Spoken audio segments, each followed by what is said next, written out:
Now let's get to that federal case. That Blount County man you saw on your screen will spend decades in prison for targeting young girls online.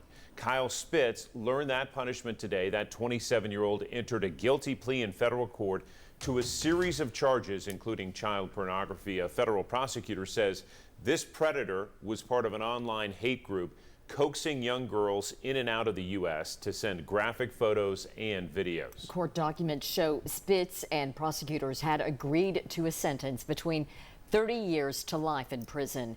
During the first part of this week's sentencing hearing, an FBI agent detailed Spitze's abuse, and his victims got to face him. One telling him she is praying for him, but hopeful he spends the rest of his life behind bars. Covering this story from the start, 10 News reporter Libby Cunningham joining us with more on this case and how it was settled today in federal court. Libby. Hey, John. Hey, Robin. So the judge noted the courage of the victims before he handed down the sentence today. He really pointed out that he noticed the fortitude and poise of a teenage victim who addressed Spitze in court, as well as a mother who addressed him in court.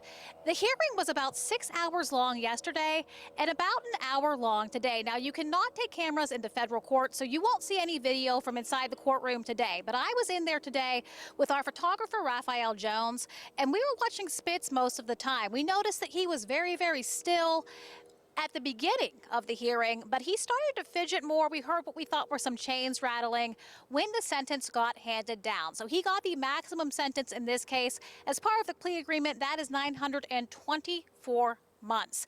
He was given the option to appeal and indicated that he will be filing an appeal, but he is 27 years old now, so he would be 104 years old if he got out from being behind bars later on. We also saw his defense attorney after the hearing. He declined to comment on this case. But again, Spitze was in court yesterday and today. We have shown you some of his mugshots from before.